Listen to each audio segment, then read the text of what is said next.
Donc, salut à tous, bienvenue. Moi, c'est Benjamin Ribaud. Je vous accueille aujourd'hui au Jardin du Rampillon à Charavine donc, pour vous raconter un petit peu mon parcours. Donc, c'est une reconversion professionnelle.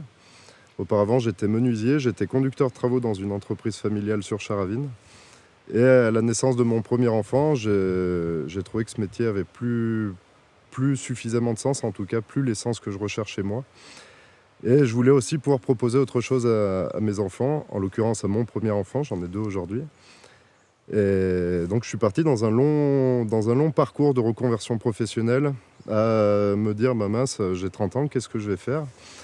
Qu'est-ce que j'ai envie de faire?»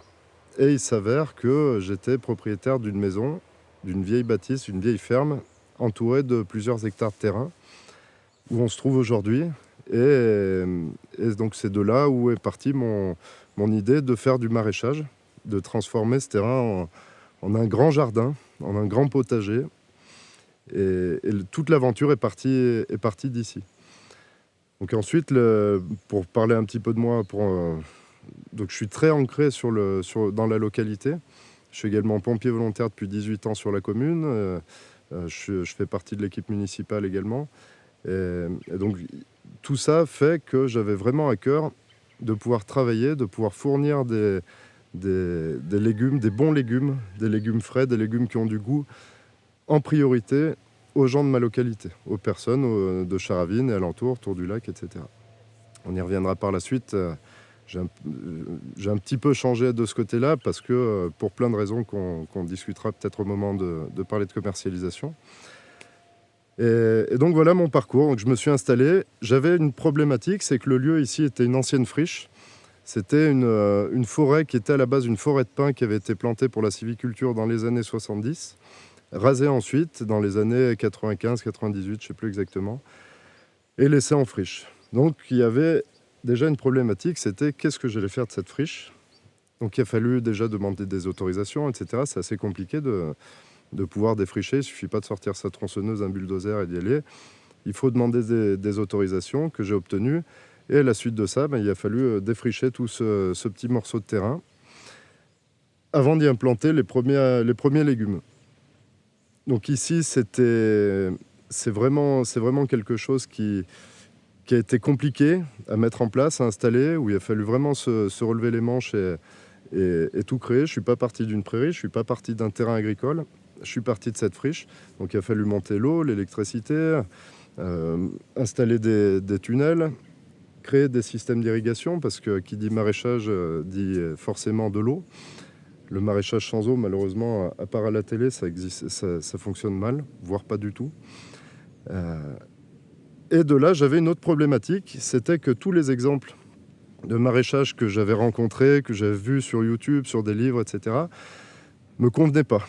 Les techniques telles qu'elles étaient faites pour produire en masse des légumes bio ne m'allaient pas. Je trouvais qu'il y avait un souci agroécologique derrière tout ça, au niveau du sol, pas au niveau des produits, pas au niveau des légumes finaux, mais vraiment au niveau du sol. Donc là, je suis parti dans un tas de recherches où je voulais pas labourer mon terrain, je voulais pas avoir à retourner le terrain, avoir à mettre des intrants chimiques, enfin chimiques ou pas chimiques, mais en fait, d'avoir à travailler vraiment le sol tel qu'on le connaît, tel qu'on le voit dans le paysage agricole français. Donc j'ai rencontré des personnes qui parlaient de permaculture, qui parlaient d'agroécologie, etc. Et tous ces mots-là avaient une résonance, avaient du sens pour moi. Et donc j'ai commencé à me documenter, à me renseigner. Et de là, je me suis dit, je ne peux pas me lancer dans un nouveau métier en n'y connaissant rien. J'avais un risque, j'ai quand même une maison avec un crédit de maison, j'ai aujourd'hui 2 enfants. Je ne peux pas changer de vie comme ça et tout casser. Il faut quand même une sécurité, il faut assurer le coup derrière. Donc je suis reparti sur les bancs de l'école et j'ai repassé un BPREA au lycée horticole de Saint-Imier. Et de là, j'ai rencontré énormément d'autres maraîchers, dont des maraîchers qui font partie de notre GI2E, le groupement d'intérêt environnemental et écologique, comme Régis, Lionel et d'autres, qui m'ont initié, en tout cas qui m'ont présenté les techniques du MSV, du maraîchage sur sol vivant. Et là, je me suis dit, banco, c'est ce que je veux faire. Le MSV, ça sauvegarde les sols, on enrichit les sols avec de la matière carbonée, on fait en sorte d'accroître au maximum la vie des sols pour qu'ensuite elle le restitue au niveau des légumes. Et je pense qu'on s'y retrouve vraiment au niveau du goût, au niveau des nutriments, au niveau de tout un tas de choses. Et surtout, pour moi, j'ai redécouvert le vrai sens du mot paysan, le vrai sens du mot agriculture. C'est des techniques qui nous imposent une certaine connaissance du sol, de ce qui s'y passe. C'est pas des techniques faciles, il suffit pas de mettre du broyat, du foin ou autre, et de jeter une poignée de graines en l'air et d'attendre que ça pousse. Des fois, ça fonctionne pas. Ça fonctionne des fois au niveau des rentabilités des légumes, peut-être un petit peu moins fort que avec certaines autres techniques, mais malgré tout, on arrive à produire en masse sur des petites surfaces, des légumes qui ont du goût, qui sont de qualité, qui sont récoltés le matin, vendus l'après-midi. Donc c'est vraiment de la graine à l'assiette sans passer par des cycles longs de chambre froide et ainsi de suite, ou de stockage d'hiver. Et donc tout ça fait que j'ai trouvé du sens là derrière et j'ai pris énormément de plaisir. C'est pas tout beau, tout rose, hein. C'est énormément de travail manuel. Mais bon, c'est le côté aussi agréable aussi, c'est qu'on n'est pas les fesses vissées sur un tracteur tout au long de la journée. Là, il y a vraiment quelque chose, une vraie interaction entre le sol, entre la terre, les légumes et l'humain. Il y a vraiment un côté comme un cercle vertueux qui se crée. Au niveau de l'environnement de ma ferme, j'ai aussi quelques animaux. J'ai des chèvres, des moutons, un cochon qui ne sont pas du tout là pour la production. C'est des animaux qui étaient maltraités, qu'on a récupérés avec ma compagne et qui viennent passer leur retraite ici tranquillement et calmement. Et en fait, ces animaux, ils rentrent complètement dans le cycle de ma ferme. C'est-à-dire que tous les restes de légumes, je sais pas, quand on arrache les plants de courge, des choses comme ça, plutôt que faire un gros tas comme on voit dans certaines fermes en attendant que ça pourrisse, eh ben, ça va nourrir les animaux et ça crée une forme de cercle vertueux comme ça qui, encore une fois, qui a du sens et qui est plutôt plaisant pour moi. Voilà. Quoi dire de plus sur l'environnement général, sur les techniques? Donc moi, j'utilise principalement du bois déchiqueté, du broyat, pas du BRF. Je suis assez peu regardant sur ce qu'on me livre parce que c'est assez difficile d'être sélectif sur le broyat. Et les techniques, c'est les suivantes. C'est que j'ai mon tracteur, je remplis la benne, je passe sur mes planches, je dépose le broyat sur le sol et je plante mes légumes dedans, quoi. Alors dedans, pas dans le broyat directement, j'écarte un peu, je pose sur le sol. Et du coup, le double effet, c'est à la fois de nourrir mon sol dans un cycle long, parce que c'est de la matière carbonée qui va mettre un certain temps à être digérée par les micro-organismes, et à la fois un paillage qui me limite, on va dire, 80-90% du temps de désherbage, ce qui n'est pas une mince affaire, parce que le désherbage, c'est pas quelque chose qui est passionnant, en tout cas pour moi. Et au mieux je m'en prémunis, au mieux je me porte. Vraiment, c'est quelque chose que... C'est une tâche qui est pour moi une tâche ingrate. Donc au mieux je m'en passe, au mieux c'est pour tout le monde, quoi. Et surtout, ça me laisse du temps pour faire autre chose à côté. Derrière tout ça, on a une autre problématique. C'est qu'un MSV, on a très très peu d'outillages qui sont dédiés aux pratiques du MSV. Je pense notamment à l'épandage de la matière. On n'en épand quand même à une certaine quantité. Il n'y a aujourd'hui pas d'outils qui nous permettent de déposer la matière correctement, entre 5 et 10 cm, voire des fois un peu plus, sur les sols. Il y a vraiment cette problématique de travail physique. J'en suis à ma 4e saison. Je me suis immatriculé en janvier 2020. Donc là, je suis en cours de ma 4e saison. Et je sens que physiquement, ça devient pesant. C'est 90% de travail et de travaux manuels.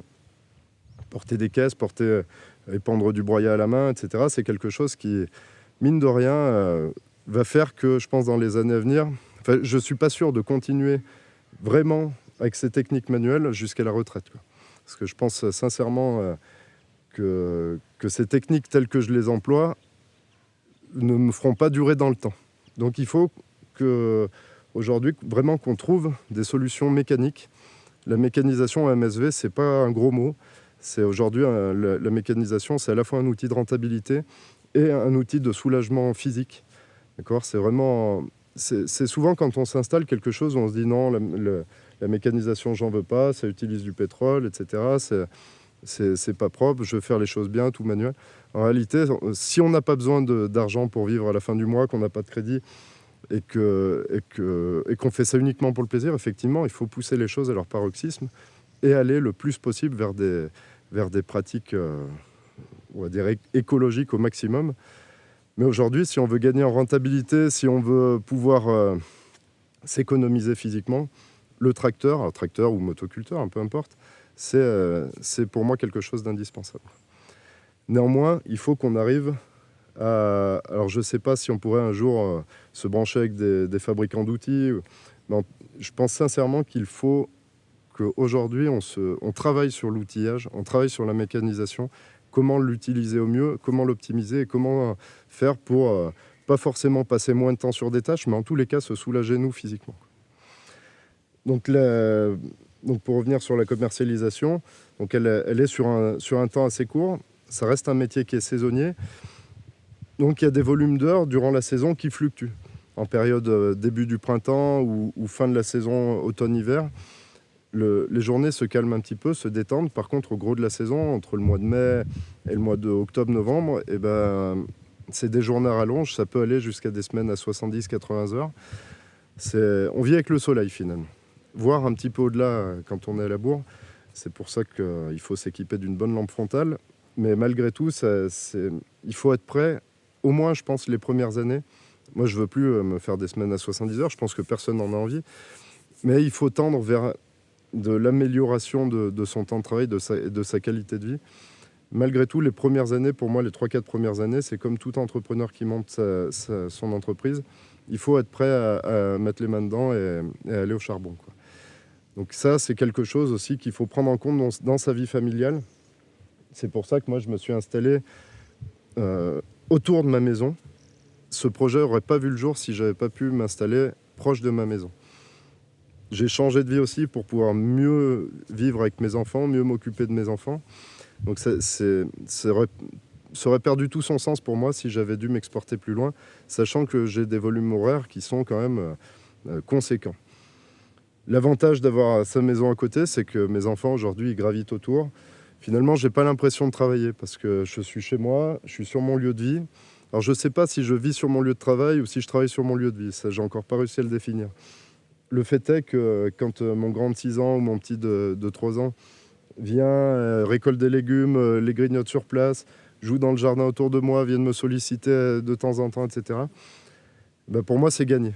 Je leur offre un cadre d'évolution, un cadre de vie qui fait qu'ils peuvent s'épanouir, ils peuvent évoluer dans quelque chose d'humainement viable à tous les niveaux. D'accord ? C'est vraiment quelque chose qui est important pour moi de pouvoir aussi leur montrer que l'agriculture, c'est pas uniquement ce qu'on voit à la télé et le tableau noir qu'on nous dresse sans arrêt, comme si on était à l'aube de la fin du monde, qu'il n'y avait rien de positif qui se faisait sur Terre. Il faut un peu éteindre la télé et regarder ce qui se fait autour. Il y a plein d'agriculteurs, même pas forcément MSV, qui font les choses bien, qui ont envie de changer le monde à leur manière. Et je trouve qu'aujourd'hui, on regarde plus ce qui est négatif que ce qui est positif. Or, il y a beaucoup de choses et d'initiatives humaines qui vont dans le bon sens. Et mes enfants, je veux pouvoir leur montrer ça. Je veux pouvoir leur montrer qu'on peut faire de l'agriculture sans labourer les sols, sans mettre de produits chimiques, sans mettre de traitement X ou Y. Je veux pouvoir leur montrer que c'est pas dangereux de cueillir une carotte et de la manger comme ça, qu'ils peuvent aller cueillir des tomates sur pied sans les laver, etc. Donc ça, pour moi, c'est une victoire. L'envers de la médaille, c'est malgré tout que travailler sur son lieu de vie, on débranche jamais. C'est-à-dire que même quand on est en repos, même quand on est en congé, on vit sur son lieu de travail, quoi. Et ça, même si je trouve qu'il y a quand même plus d'avantages à être dans cette configuration, ça a l'inconvénient qu'aujourd'hui, si je veux vraiment pouvoir débrancher, me reposer et couper un peu mon cerveau, il faut que je m'exporte. Il faut que je parte, et pas forcément loin, mais en tous les cas que je prenne ma voiture et que je m'en aille d'ici, parce que on est toujours tenté, j'allais voir si l'irrigation a marché, j'allais voir s'il n'y a pas trop de dorifort sur les patates. Et finalement, à chaque fois qu'on vient se balader là, on se rend compte qu'on y passe 2 heures, qu'on s'est mis accroupi à désherber ou à faire autre chose. Et ça va pas, quoi. Donc ça, c'est vraiment pour moi l'envers de la médaille qu'il faut prendre en compte quand on a un projet d'installation sur son lieu de vie. C'est quelque chose qui est vraiment à ne pas minimiser et qu'il faut discuter aussi avec son compagnon ou sa compagne. C'est des métiers qui sont engageants à toutes les strates de la vie de famille. C'est pas comme demain, je retourne travailler en menuiserie, je fais mes heures de menuiserie, je rentre à la maison, je finis ma journée, merci, au revoir. C'est un métier qui est engageant vraiment pour tout le monde. On vit avec la nature, on vit au rythme de la nature. Et nos conjoints ou conjointes n'ont pas d'autre choix que de s'intégrer dans ce rythme-là. Et ça, si ils ne sont pas prêts à l'accepter, eh ben peut-être, alors, ça dépend des mentalités de chacun, mais en tout cas, si ma compagne, elle avait eu peur ou elle n'aurait pas accepté que je me lance dans un cycle comme celui-là, je pense que j'aurais fait autre chose parce que je l'aurais perdu à un moment ou à un autre. Et ça, faut l'intégrer aussi. C'est un métier, on ne peut pas dire qu'on fait ce métier pour soi et qu'après la journée de travail, la journée est finie, on pense à autre chose, on fait autre chose. Non, vraiment, on implique toute notre sphère dans ce travail-là. Et c'est presque, par moments, pour moi, un peu culpabilisant d'imposer quelque part, même si le mot est un peu négatif, mais d'imposer ce choix de vie à toute ma famille. Pour moi, c'est parfois un petit peu dur. Voilà. C'est peu de vacances, c'est peu de week-ends. Et à des moments de l'année, donc moment estival, etc., où on a envie d'aller se promener, d'aller au bord du lac, d'aller manger une glace, etc., et ben, le rythme de notre travail, des fois, ne nous le permet pas. Et il faut aussi l'expliquer, faire de la pédagogie au niveau de notre famille, de nos enfants, de notre entourage, du pourquoi, du comment. Tel week-end, maintenant, je peux pas venir manger ou faire un barbecue avec mes copains parce que j'ai un pic de travail, etc. Donc ça, c'est quelque chose à intégrer aussi. Il ne faut pas voir que le côté positif de tout ça. Il faut toujours voir un petit peu l'ensemble des choses, prendre un peu de recul par rapport à ce qu'on fait. Mais malgré tout, aujourd'hui, dans mon travail, quand je me lève le matin, j'ai pas l'impression d'aller travailler. J'ai l'impression d'aller dans mon jardin, quoi. Quand j'ai envie de faire une pause café, je descends à la maison. Enfin, il y a vraiment ce côté agréable. Et puis ici, on est dans un cadre entouré par la forêt, avec une multitude d'espèces d'oiseaux, avec des animaux qui se promènent dans les bois, des renards, etc., qu'on arrive des fois à apercevoir, des chevreuils qui descendent le matin le long de la lisière pour aller boire dans le marais qui est en dessous. Donc on est vraiment dans un cadre où c'est relaxant, quoi. C'est relaxant vraiment dans cet univers-là. Au niveau de la surface globale de ce terrain, on a un potentiel cultivable de 7000 m² globalement. Et sur ces 7000 m², il y en a 3000 m² qui sont en culture pure. Hors passe-pied, hors chemin, etc. Il y a 3000 m² qui sont en culture toute l'année. Dans ces 3000 m², je cultive environ une cinquantaine de légumes différents. Économiquement parlant, c'est une bêtise de faire autant de légumes, de se diversifier autant sur une petite surface. Ça nous ferme aussi à certains débouchés peut-être un peu plus intéressants de magasins ou autres. Mais malgré tout, c'est le côté aussi plaisant du travail, c'est que quand on ouvre son banc de marché et qu'on a l'ensemble des légumes de saison, ben, il y a quelque chose de plaisant là-dessus. Si je devais faire sur ces 7000 m² que des carottes ou que des patates, pour moi, je prendrais aucun plaisir à faire ce métier. Je préférerais retourner travailler dans mon ancien métier ou faire autre chose que faire un ou deux légumes. Néanmoins, 50 légumes sur aussi peu de surface, finalement, c'est beaucoup trop. On aurait 10, 15, 20 légumes grand maximum. Je pense aussi qu'économiquement, ça irait mieux. Au niveau de mes débouchés, je fournis des paniers d'entreprise au bureau chez Rossignol à Centralpe. Donc ils sont à peu près 300 salariés. Ils ont une association au sein de cette entreprise qui s'appelle Ecocorico, qui a mis en place des paniers d'entreprise. Et donc je leur livre des paniers tous les lundis. Le mardi, depuis cette année, je livre des légumes à un Carrefour Contact sur la commune de Fontaine. Alors j'imagine derrière l'écran que certains vont bondir parce qu'un maraîcher en MSV fournit la grande distribution. On en discutait tout à l'heure. Vraiment, il y a des gens engagés, des gens bien de partout. Et en l'occurrence, sur ce carrefour-là, ce Carrefour Contact de Fontaine, c'est vraiment une personne qui a à cœur aussi de changer les choses, de faire vivre un producteur local et de faire mieux manger ses clients. Et ça, vraiment, il faut appuyer là-dessus. C'est pas le grand méchant loup, la grande distribution. Il y a aussi des gens bien, des gens qui ont envie de faire bouger les choses et changer le monde aussi à leur niveau. Et surtout, quand on imagine qu'aujourd'hui, les rythmes de vie des personnes fait on n'a pas tous le temps de s'arrêter sur le marché du coin ou d'aller voir le maraîcher, ensuite de faire 5 km voir le boucher, puis 5 autres kilomètres voir le boulanger. Donc les gens, en grande majorité, s'arrêtent dans ces supermarchés. C'est aussi l'occasion de leur faire goûter des bons produits, de les initier, je ne sais pas si le terme est bon, mais en tout cas, de pouvoir vraiment faire en sorte qu'ils mangent mieux dans ces magasins-là. Le Carrefour, je lui récolte le matin, je lui livre le matin. Donc encore une fois, ça passe pas par des chambres froides, c'est récolté le jour de la livraison. Ensuite, je fais un petit marché, le marché de Chirins, le jeudi après-midi. Et tous les vendredis après-midi, je vends mes légumes sur la commune, à Charavine, dans un petit local sur la place de l'église, de 16h à 19h, juste à côté du salon de coiffure. Au début, la première année, je vendais sur place et je me suis vite rendu compte que j'étais trop excentré des routes passantes et ainsi de suite, et qu'il fallait que j'aille au plus proche des clients. Et là, je suis en plein cœur de Charavine, je suis en plein centre de Charavine. Donc de ce côté-là, tout va bien. Les personnes qui le souhaitent, j'ai un petit site internet dans lequel je partage un lien sur les réseaux sociaux Facebook et Instagram. Ils ont juste à cliquer, passer commande et venir récupérer leur commande dans mon petit local le vendredi, ou venir tout simplement faire de l'achat direct. Et ponctuellement, 2 restaurants de Charavine, les comptoirs du Bois d'Amour et la plage des Dauphins, qui me prennent quelques légumes aussi de manière assez ponctuelle. Tout ça, c'est beaucoup trop en réalité. C'est beaucoup trop pour une seule personne. Je suis seul à travailler ici et il me faut du temps de production. Donc plus on a de débouchés, moins on a de temps pour produire.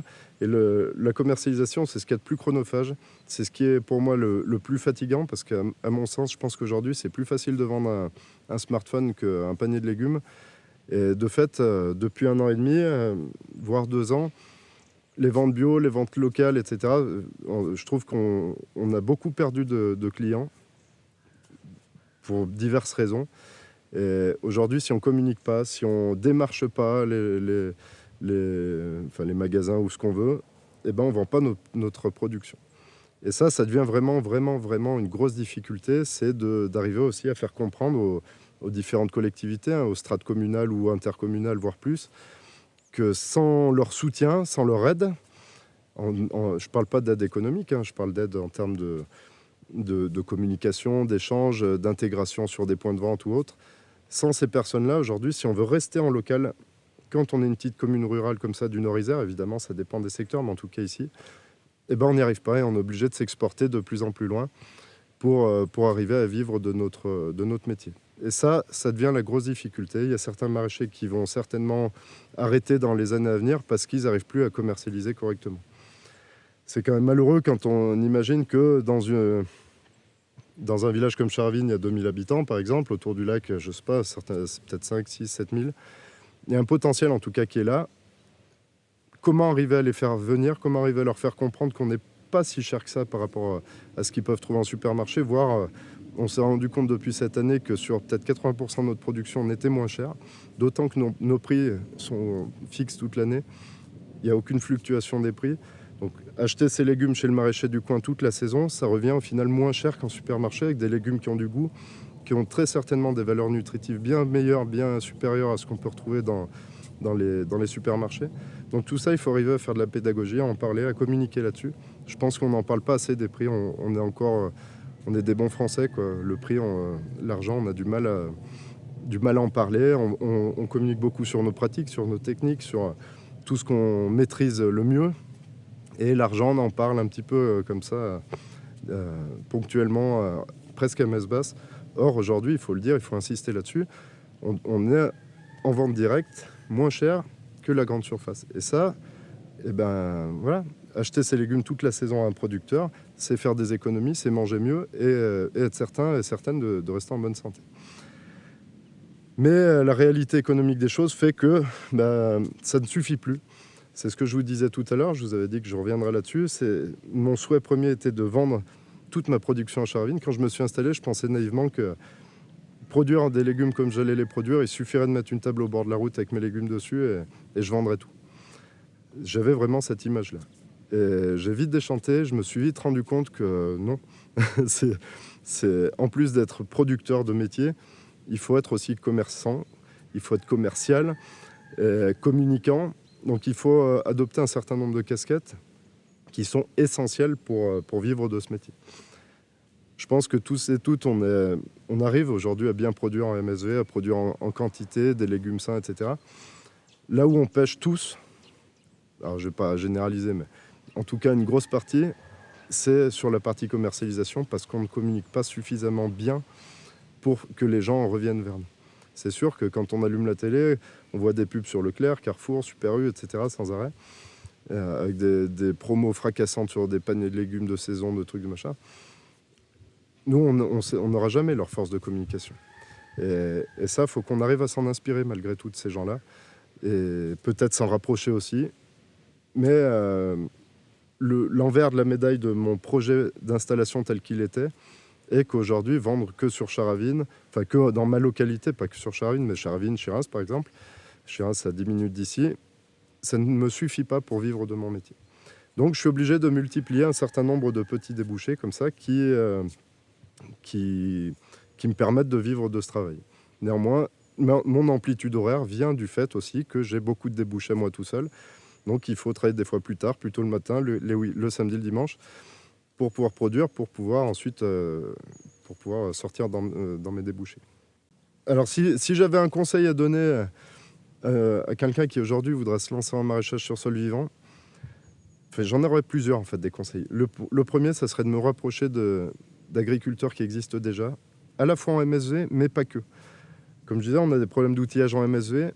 Tous les gros céréaliers qui sont bardés de machines, de tracteurs, etc., sont pour la plupart des gens très sympas, très ouverts et qui prendront plaisir à vous donner un coup de main si vous avez besoin. Donc ça, déjà, frappez aux portes des gens, présentez-vous, montrez-leur que vous êtes des personnes sérieuses et que vous avez envie de bien faire les choses. Et rapprochez-vous de maraîchers qui sont en sol vivant, qui, pareil, pourront vous donner des conseils, pourront vous aider, vous soutenir aussi. Le réseau, pour moi, c'est quelque chose qui est essentiel dans ce métier. Quand on s'installe tout seul comme ça, si on n'a pas un réseau autour, ne serait-ce que des fois, on a tous un moment de mou dans la saison, parce qu'on travaille beaucoup, et ben on appelle le copain, on va manger ensemble, on boit une bière, et puis c'est reparti, quoi. Donc il faut se créer un réseau. Et ensuite, si quelqu'un qui veut s'installer n'a pas de foncier, à mon sens, il ne faut pas chercher le terrain idéal, il faut chercher le lieu de vente idéal. Notre métier, si on n'arrive pas à vendre notre production, il s'effondre. On arrête, quoi. Au bout de 3-4 ans, on arrêtera, vous arrêterez parce que vous n'aurez pas trouvé suffisamment à vendre vos produits. Donc plutôt que chercher le terrain idéal, tout plat avec de l'eau bien ensoleillée, l'exposition optimum, tout ce qu'on veut, cherchez un coin, un lieu d'abord où vous êtes sûr d'avoir de bons débouchés. Et ensuite, vous trouverez le terrain. Moi, j'ai un terrain en pente qui est loin d'être parfait. Mais c'est pas grave d'avoir un terrain en pente. Ce qu'il faut, c'est d'être dans un lieu qui vous convienne et sur lequel vous êtes sûr de pouvoir écouler votre production. Ensuite, si vous voulez venir visiter mon exploitation, n'hésitez pas, c'est avec plaisir. Vraiment, je vous accueillerai avec grand plaisir pour pouvoir organiser une visite, vous montrer, échanger sur mes techniques. Et vous pourrez également me retrouver sur tous mes points de vente que j'ai cités avant. Le principal, c'est le vendredi après-midi de 16h à 19h sur la place de l'église et le jeudi sur Chiras. Voilà, bonne journée à tous et merci beaucoup d'avoir visionné cette vidéo.